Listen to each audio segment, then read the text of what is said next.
کتا اسلام کے اندر ایک نجس سمجھا جانے والا جانور ہے۔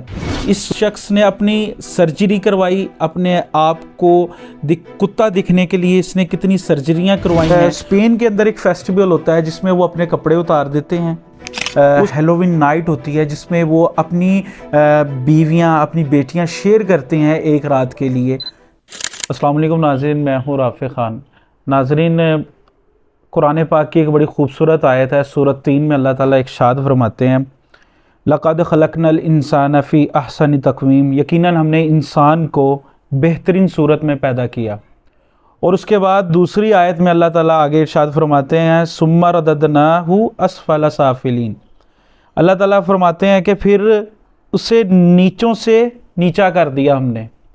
اللہ تعالیٰ نے انسان کو بڑا خوبصورت پیدا کیا، اللہ تعالیٰ نے انسان کو سب سے اعلیٰ اور انسان کو اپنا خلیفہ بنا کر دنیا میں بھیجا۔ آج ہم جس جدت کے دور میں قدم رکھ رہے ہیں، جہاں پہ سائنس بھی عروج پر ہے، دنیا کا ہر علم عروج پر ہے، اور ہمارے ہاں مسلمان نوجوان اس بات کے اوپر رقص کرتے ہیں کہ کاش ہم یورپ میں پیدا ہوتے، کاش ہم اہل مغرب کے ہاں پیدا ہوتے، یا آج ہمیں اہل مغرب کے پاس ہونا چاہیے تھا، جس طرح کہ انہوں نے علوم اور جس طرح کی ان کی ریسرچیں ہیں، ہمیں بھی اس مقام پر ہونا چاہیے تھا۔ اس چیز کو دیکھتے ہوئے ہماری نوجوان نسل بہت زیادہ انسپائرڈ ہوتی ہے ان چیزوں سے، جب کر ان لوگوں کے ہاں یہ عالم ہے کہ وہ انسانیت کے معیار سے بھی نیچے چلے گئے ہیں۔ وہ لوگ، ان کے پاس کوئی ریسرچ باقی نہ رہی تو ان لوگوں نے اپنے جسموں پہ ریسرچ کرنا شروع کر دی۔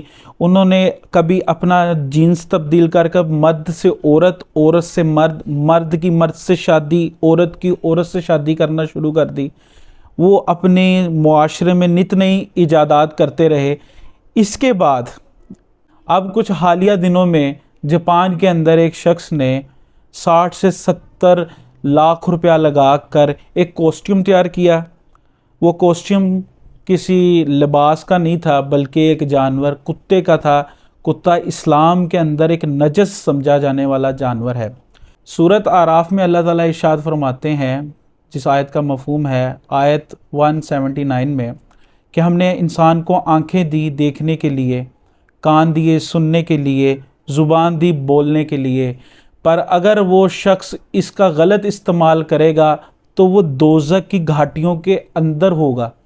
جب اللہ تعالیٰ آج سے 1400 سال قبل اللہ کے نبی کی زبان سے یہ چیزیں ہمیں ارشاد فرما رہے ہیں کہ جو شخص اپنے جسم کا خود مختار ہوگا وہ گھاٹے کے اندر ہوگا، جیسے کہ یہ ساتھ ویڈیو بھی چل رہی ہے، آپ دیکھ رہے ہیں کہ یہ شخص کتے جیسی حرکتیں کرتا ہے، کتے اس کے پاس آ کر کھڑے ہوتے ہیں، اسے سونگھتے ہیں، اور آپ اس کے اندر اور اصل کتے کے اندر فرق نہیں کر سکتے کہ یہ والا اصل کتا ہے یا اس نے کاسٹیوم پہنی ہوئی ہے۔ اس شخص نے اپنی سرجری کروائی اپنے آپ کو کتا دکھنے کے لیے، اس نے کتنی سرجریاں کروائی ہیں۔ اس کے بعد یہ شخص کہتا ہے کہ میں کتا بننا اس لیے پسند کرتا ہوں، کتا وفادار ہے۔ اہل مغرب گمراہی کے اس دہانے پہ کھڑے ہو چکے ہیں جس کو آج ہماری نوجوان نسل سمجھتی ہے کہ یہ بہت کوئی ترقی یافتہ قومیں ہیں، جبکہ ان کے ہاں پوچھو تو ان کے ہاں دل کا سکون نہیں ہے۔ اچھا ناظرین، اہل یورپ، اہل مغرب جنہیں ہم اپنی کامیابی کا ذریعہ سمجھتے ہیں، جس پر ہم اتنے پیسے لگا کر ان کے ویزے حاصل کرتے ہیں، اس میں کوئی شک نہیں ہے کہ ہمیں اپنی ترقی کے لیے دوسرے ملکوں میں جانا چاہیے، ہمیں اپنی تعلیم حاصل کرنی چاہیے، اپنی ریسرچ کرنی چاہیے، پر ہمیں ان کے جیسا نہیں بننا چاہیے جیسے کہ وہ لوگ اس انسانیت کے معیار سے نیچے گر چکے ہیں کہ اسپین کے اندر ایک فیسٹیول ہوتا ہے جس میں وہ اپنے کپڑے اتار دیتے ہیں۔ اس فیسٹیول کے اندر سائیکلنگ کی ریس ہوتی ہے، مرد عورت بہرنا ہوتے ہیں، کپڑے اتارے ہوتے ہیں انہوں نے، وہ ریس کر رہے ہیں، شرم و حیا کا کوئی پہلو بیچ میں نہیں ہوتا۔ پھر اس کے بعد امریکہ کے اندر، بلکہ اہل یورپ کے اندر ہیلووین نائٹ ہوتی ہے جس میں وہ اپنی بیویاں، اپنی بیٹیاں شیئر کرتے ہیں ایک رات کے لیے، ٹھیک ہے۔ اس کے بعد وہ لوگ ایسی ریسرچ اب کر رہے ہیں کہ وہ بنا ماں باپ کے انسان پیدا کرنے کا سوچ رہے ہیں۔ ایسی ریسرچ کرتے ہیں کہ سور کے ملاپ سے انسان کا بچہ پیدا کیا جائے۔ اب حالیہ دنوں کے اندر یہ ویڈیو کافی وائرل ہے کہ ایک شخص کے اندر سور کا دل لگایا گیا کہ کیا آیا یہ سروائیو کر سکتا ہے کیا سور کے دل سے؟ سور ہی کیوں، باقی جانور کیوں نہیں؟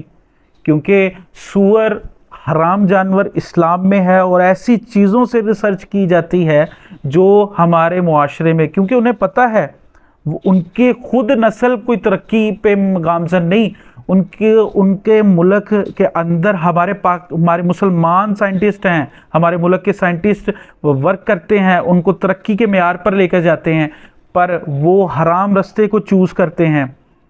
اس کے بعد اللہ کے نبی کی ایک بڑی خوبصورت حدیث ہے۔